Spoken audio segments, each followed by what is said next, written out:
Hello, welcome to the Papyrus TV News Update. First, the headlines. Shocks as Varsity student, film dying colleagues, Nnamdi Kanu moves to end trial. Presidency comments on alleged core plot. Now the news in full. A 300-level student at Delta State University, Delsu Abraka, has been expelled after allegedly filming a dying fellow student in the University Health Center and posting the footage on social media platform TikTok. The expelled student, identified as Eze Ugoma of the Department of Microbiology, was found guilty of gross misconduct and breach of the university's matriculation oath following a series of disciplinary hearings held in August 2025. The university's principal assistant registrar, Ugwa Michael A., confirmed the student appeared before the disciplinary panel on August 21, 22nd, and 25th, respectively.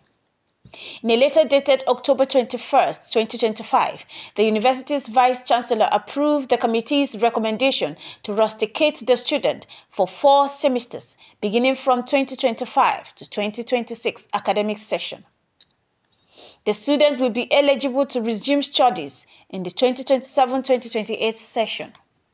According to the committee's finding, Ugoma filmed the dying student without consent while at the healthcare center and uploaded the video to TikTok, a move described by the panel as a violation of privacy, dignity, and the institution professionals' ethics. Controversies followed the decision when a presenter with Arise News, identified as Rufai Oseni, objected on social media, describing the sanction as unjustifiable and calling on the university to reconsider. Oseni said the student's future was now jeopardized and alleged family pressure had intensified as a result of the sanction. The university has not publicly responded to the criticism.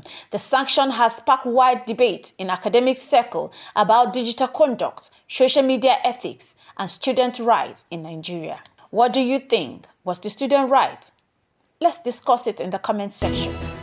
Nnamdi Kanu, leader of the indigenous people of Biafra, IPOB, had filed a new motion seeking to terminate his ongoing trial and dismiss the charges against him, citing constitutional and jurisdictional grounds. In the motion filed at the federal court, Kanu argues that the counts against him stems from the offenses alleged to have occurred in Kenya, a fact he says nullifies Nigeria's extraterritorial jurisdiction under Section 76(1) D(3) of the Terrorism Prevention and Prohibition Act 2023. He also invoked Article 7(2) of the African Charter of Human and People's Rights to assert his right to a fair and transparent trial. Furthermore, the motion contends that the law under which he is being tried is inconsistent with Section 1(3) and Section 36(12) of the Nigerian Constitution, which stipulates that any law inconsistent with the Constitution is void. Kanu referenced precedents including Alco versus Fagbemi 1961 and FRN versus Ifegu 2003 to support his argument. The IPOB leader has requested that the prosecution respond to his motion within 3 days and for the court to deliver judgment on or before November 4, 2025. His legacy emphasizes that the application deals purely with points of law rather than factual dispute, seeking determination of jurisdictional validity before any further trial proceedings continue. The court has yet to rule on the motion. Meanwhile, security remained heightened around tribunal due to the high-profile nature of the case and its implication for national stability.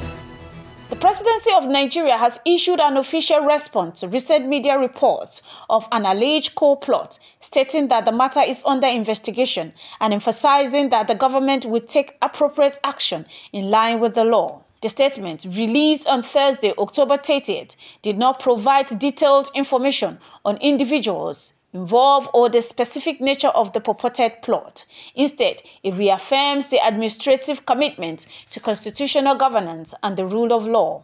Meanwhile, intelligence sources say the security agencies have placed certain high-ranking officials on the watch. Although no names have been made public, observers note the government's silence on concrete details had fueled speculation and heightened concerns among political analysts. Several opposition parties have called for the transparency demanding that Parliament be briefed on the matter and that any suspended officers be publicly accounted for.